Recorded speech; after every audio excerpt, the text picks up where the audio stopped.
j'aime à demeurer dans ces paisibles lieux. On n'y découvre rien qui n'enchante les yeux. Ces arbres, ces rochers, cette eau, ces gazons frais sont pour moi des apparts à ne lasser jamais. Ah, ce spectacle pompeux de la course des chars devrait bien mériter l'honneur de mes regards. Quel droit ont-ils chacun d'y vouloir ma présence? Et que dois-je après tout à leur magnificence? Ce sont soins que produit l'ardeur de m'acquérir et mon cœur et le prix qu'ils veulent tous courir. Mais quelque espoir qui flatte un projet de la sorte. Je me tromperai fort, pas un d'eux n'emporte. Toutes ces larmes, tous ces soupirs, tous ces hommages, tous ces respects sont des embûches qu'on tend à notre cœur et qui souvent l'engagent à commettre des lâchetés. Pour moi, quand je regarde certains exemples et les bassesses épouvantables où cette passion ravale les personnes sur qui elle étend sa puissance, je sens tout mon cœur qui s'émeut. Et je ne puis souffrir qu'une âme qui fait profession d'un peu de fierté ne trouve pas une honte horrible à de telles faiblesses. J'ai une horreur trop invincible pour ces sortes d'abaissements. Et si jamais j'étais capable d'y descendre, je serais personne sans doute à ne me le point pardonner. L'amour, c'est se venger des mépris que l'on fait de lui. Peut-être. Non, non, non. Je brave tous ces traits. Et le grand pouvoir qu'on lui donne n'est rien qu'une chimère, qu'une excuse des faibles cœurs pour autoriser leur faiblesse.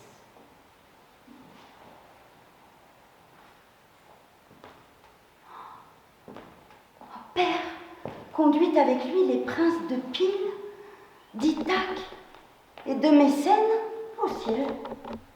Que prétend-il faire en les amenant? Aurait-il résolu ma perte? Et voudrait-il bien me forcer au choix de quelqu'un d'eux?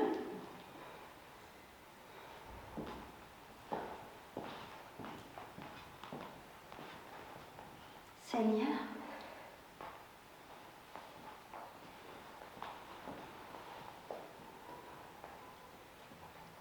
je vous demande la licence de prévenir par 2 paroles la déclaration des pensées que vous pouvez avoir. Il y a 2 vérités, Seigneur, aussi constantes l'une que l'autre, et dont je puis vous assurer également. L'une, que vous avez un absolu pouvoir sur moi, et que vous ne sauriez m'ordonner rien, ou je me réponde aussitôt par une obéissance aveugle. L'autre, que je regarde l'hyménée ainsi que le trépas, et qu'il m'est impossible de forcer cette aversion naturelle.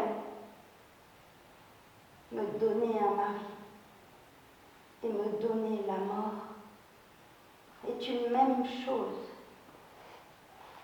Et votre volonté va la première, et mon obéissance m'est bien plus chère que ma vie. Après cela, parlez, Seigneur, prononcez librement ce que vous voulez. Mais il est beau qu'une femme soit insensible et conserve son cœur exempt des flammes de l'amour. Mais ce qui est vertu en elle devient un crime dans un homme. Et vous ne sauriez ne nous point aimer sans nous dérober les hommages qui nous sont dus. Et sans vouloir aimer, on est toujours bien aise d'être aimé.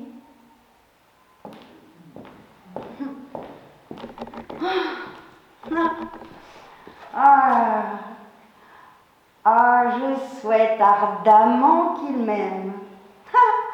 Ce serait lors que je pourrais triompher pleinement de sa vanité, punir son mépris par mes froideurs et exercer sur lui toutes les cruautés que je pourrais imaginer.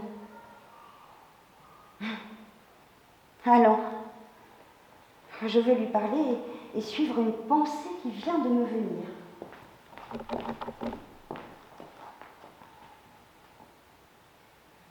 Prince, comme jusqu'ici nous avons fait paraître conformité de sentiments et que le ciel a semblé mettre en nous même attachement pour notre liberté et même aversion pour l'amour, je serais bien aise de vous ouvrir mon cœur et de vous faire part d'un changement dont vous serez surpris. J'ai toujours regardé l'hymen comme une chose affreuse et j'avais fait serment d'abandonner plutôt la vie que de me résoudre jamais à perdre cette liberté pour qui j'avais des tendresses si grandes. Mais enfin, un moment a dissipé toutes ces résolutions. Le mérite d'un prince m'a frappé aujourd'hui les yeux et mon âme, tout d'un coup, comme par un miracle, est devenue sensible au trait de cette passion que j'avais toujours méprisée. J'ai d'abord trouvé des raisons pour autoriser ce changement et pour l'appuyer de la volonté de répondre aux ardentes sollicitations d'un père et aux vœux de tout un État. Mais à vous dire le vrai, je suis en peine du jugement que vous ferez de moi. Et je voudrais savoir si vous condamnerez ou non le dessein que j'ai de me donner un époux.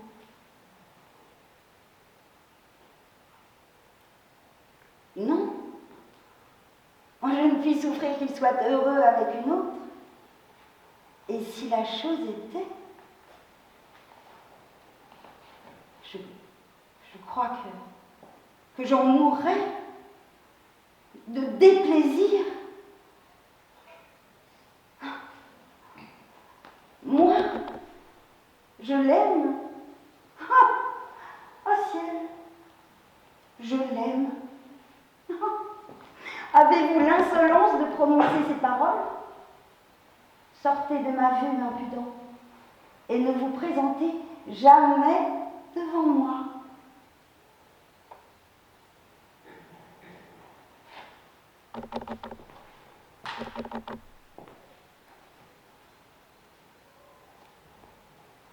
De quelle inquiétude secrète songe mon cœur atteint. Quelle émotion inconnue est venue troubler la tranquillité de mon âme. N'aimerais-je point ce jeune prince? Mais il est impossible que cela soit. Et je sais bien que je ne puis pas l'aimer. Quoi? Je serais capable de cette lâcheté.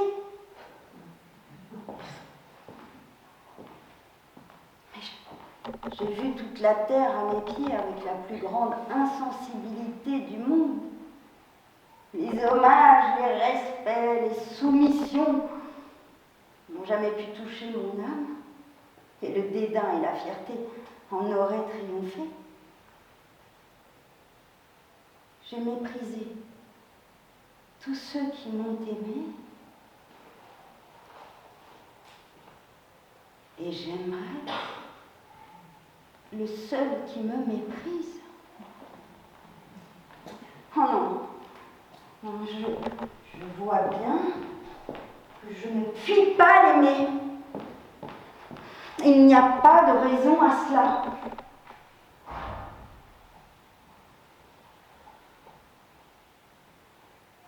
Et si ce n'est pas de l'amour, ce que je ressens maintenant, qu'est-ce donc que ce peut-être qui ne me laisse point en repos avec moi-même?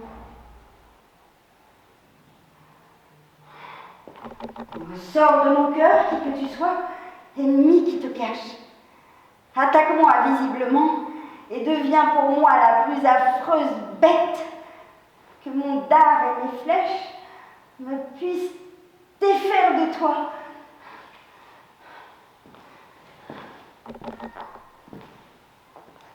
Aimons, c'est le vrai moyen de savoir ce qu'on en doit croire.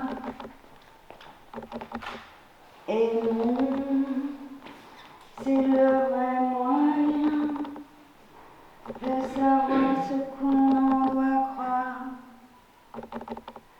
Cloris vend partout l'amour et ses ardeurs, amarrant pour lui, versant tout lieu des larmes. Si de tant de tourments il accable les cœurs, d'où vient qu'on aime à lui rendre les âmes? Aimons, c'est le vrai moyen de savoir ce qu'on en doit croire. Si sa flamme est si pleine de charme, pourquoi nous défend-on d'en goûter les douceurs? À qui des deux donnerons-nous victoire? Qu'en croirons-nous? Ou le mal ou le bien? Aimons, c'est le vrai moyen de savoir ce qu'on en doit croire. Aimons, c'est le vrai moyen de savoir ce qu'on en doit croire. Aimons. Il me devait laisser au moins la gloire de le refuser. Il a recherché une autre que moi. Je veux empêcher qu'il soit heureux avec elle. N'importe. Il me devait aimer comme les autres. Et me laisser au moins la gloire de le refuser. Avec beaucoup d'ardeur, je veux empêcher qu'il soit heureux avec elle. S'il obtient ce qu'il demande,